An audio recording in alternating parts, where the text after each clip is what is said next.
Welcome back to American Psychotherapy, the YouTube channel where today you're not going to have to put up with me much. I'm going to have something to say on the back end. We got some good music, but most of this ride is just clips of America's past.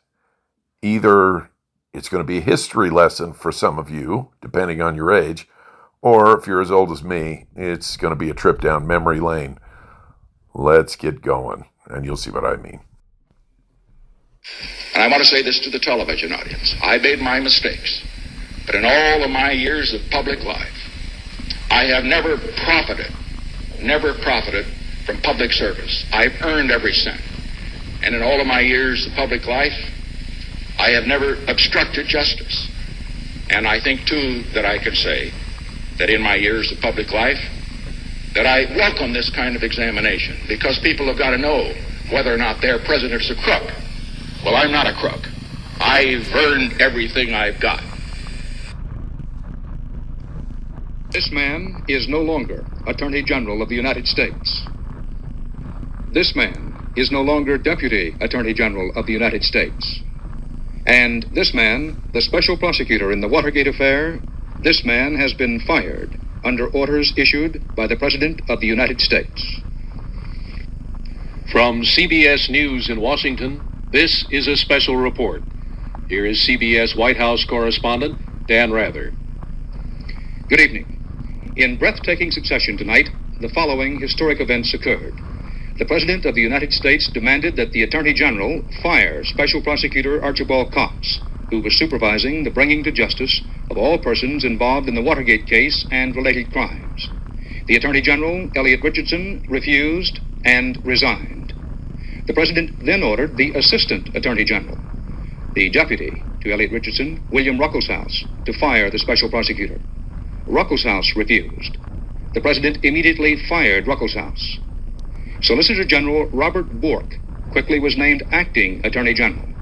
Bork was ordered to fire Special Prosecutor Cox. He did. The FBI, acting upon orders from the President, sealed off the Special Prosecutor's office. I have never been a quitter. To leave office before my term is completed is abhorrent to every instinct in my body. But as President, I must put the interests of America first. America needs a full-time president and a full-time Congress, particularly at this time with problems we face at home and abroad. To continue to fight through the months ahead for my personal vindication would almost totally absorb the time and attention of both the President and the Congress in a period when our entire focus should be on the great issues of peace abroad and prosperity without inflation at home.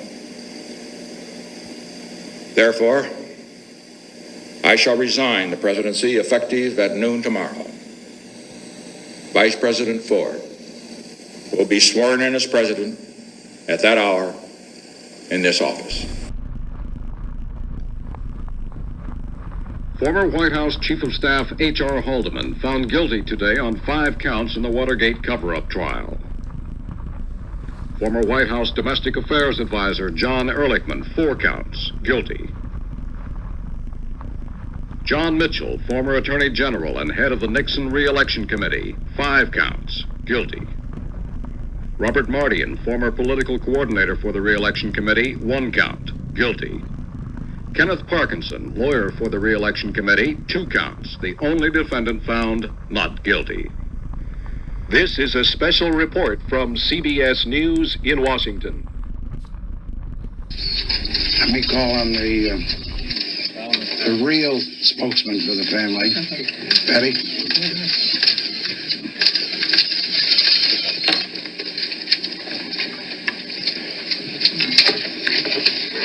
It's been the greatest honor of my husband's life to have served his fellow Americans during 2 of the most difficult years in our history. The President urges all Americans to join him in giving your united support to President-elect Carter as he prepares to assume his new responsibilities. I'd like to read you the telegram the President sent to President-elect Carter this morning. Dear Jimmy, although there will continue to be disagreements over the best means to use in pursuing our goals, I want to assure you that you have my complete and wholehearted support as you take the oath of office this January.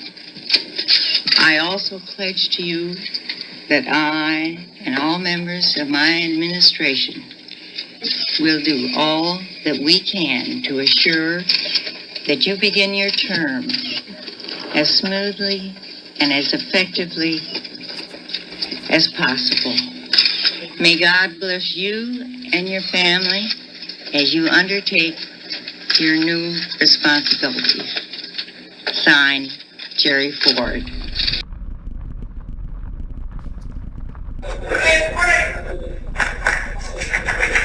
I might say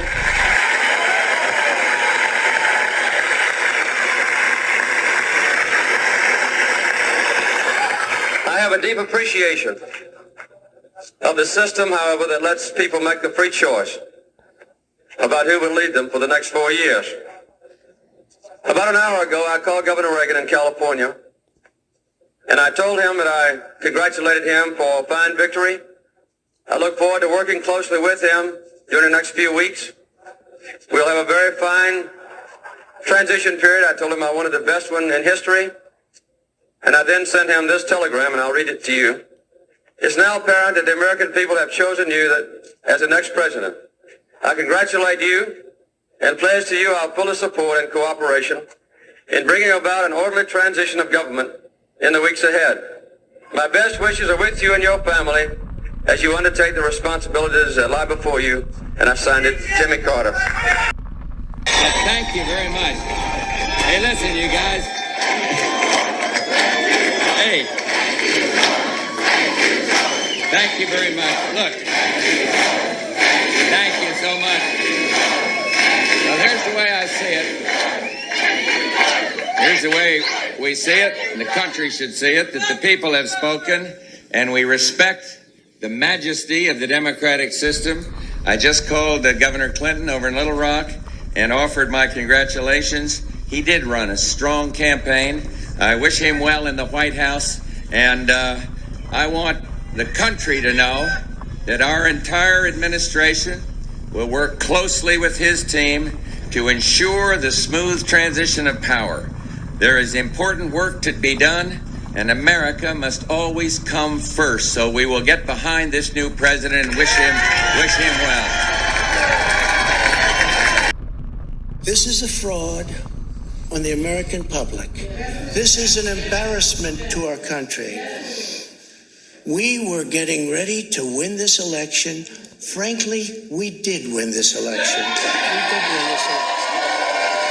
I just want to find 11,780 votes, which is one more than we have. I only need 11,000 votes. Fellas, I need 11,000 votes. Give me a break. There's nothing wrong with saying that, that you've recalculated. Well, Mr. President, the challenge that you have is the data you have is wrong. You do it to uncover fraud. You could say for transparency and to uncover fraud, possible fraud. So who's going to stop you for that? It's like a federal judge, possibly. I hope Mike Pence comes through for us, I have to tell you. Of course, if he doesn't come through, I won't like him quite as much. So,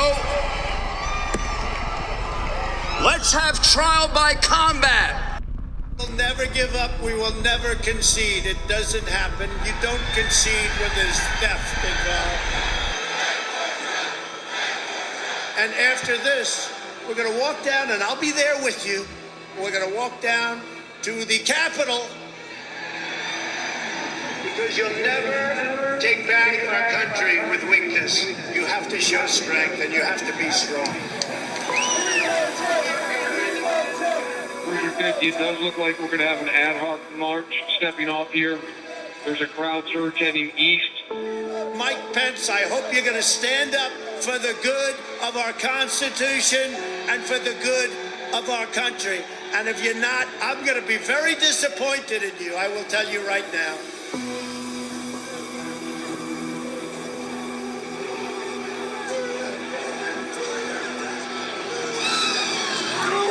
We're going to give riot warnings to do the outriders here. We're going to give riot warnings. We're going to try and get compliance, but this is now effectively a riot. 49 hours declaring it a riot. 5 to 50 be advised, they're trying to breach and get to the Capitol.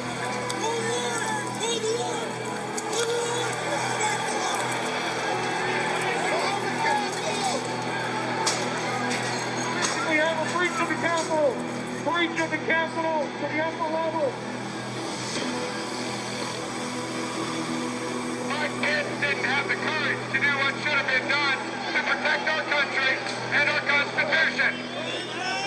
Bring out Pence. Bring out Pence. Bring out Pence.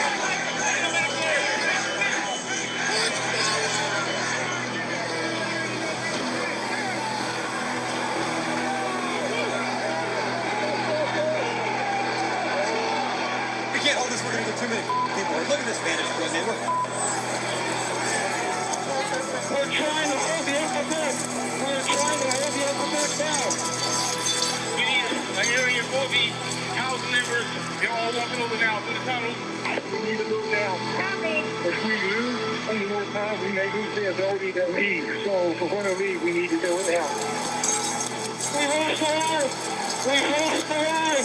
All MPD, get back. All MPD, get back to the upper deck. H208 with 4 members. The doors barricade. There's people flooded the hallways outside. We have no way out. Officers still remaining on the House floor, so we can secure the members on the other side. Copy. Get them up!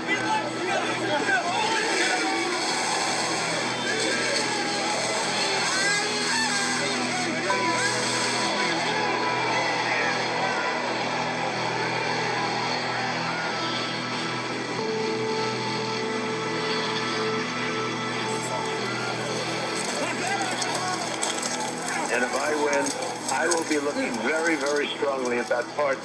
And I mean full pardons with an apology to the many, an apology.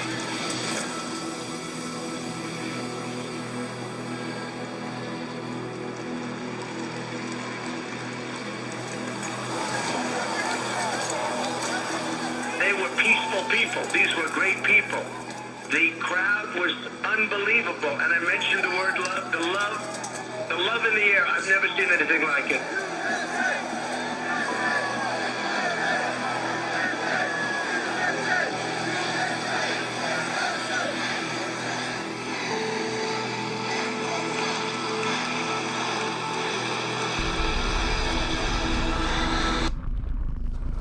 Richard Nixon was an exceptional president for his accomplishments in foreign policy. His personality was plagued by paranoia. He was a tormented soul. But in the end, he resigned his office because he understood that his resignation was in the best interests of the country. For the rest of his life, Richard Nixon was a writer and a statesman. He made himself available to share his thoughts and experience with other presidents that followed him. Gerald Ford, Jimmy Carter, and George H.W. Bush all lived out their lives with the same distinction that characterized their lives as public servants. They were all men of high character who at all times placed the interests of their nation over their own. Each of them confronted defeat head on. Each of them accepted the judgments of their performance, and each of them accepted accountability for the mistakes they made, and they made a lot. But the words and actions of Donald Trump over a lifetime are both notorious and immutable as evidence of his character. His petulant, childlike refusal to be denied anything he desires is so well documented. The only free and fair election he ever saw were the ones that he was declared winner. The coming midterms are bearing down on us, folks. It'll be interesting to see what happens. I think it's pretty predictable. It's going to be nuts. So, listen, thank you for coming along on this ride. I'm glad you did. I've got some good music here to finish off the ride, and I hope you'll come along next time so I can tell you what's on my mind then. Thank you so much.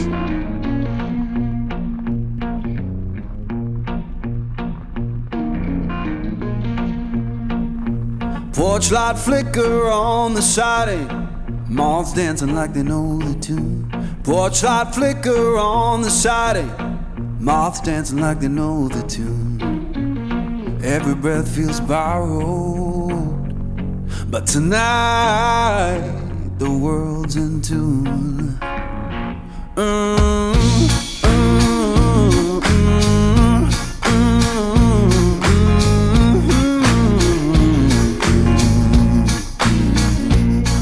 Chair hums beneath me, plank boards keep the time. Old chair hums beneath me, plank boards keep the time. If this sound ain't perfect, that's how it's mine. Someone left the radio humming low next door. Someone left the radio humming low next door. Static sings the harmony.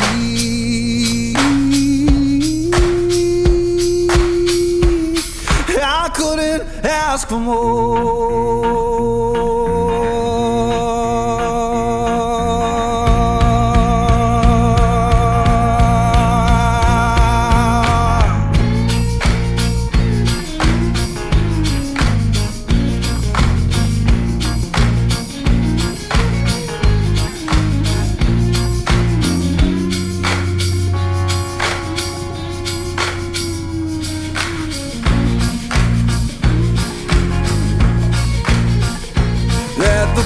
Light burn uneven, let the shadows play.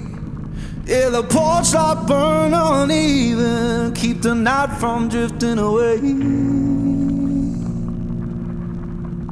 If this ain't heaven, it'll do for today.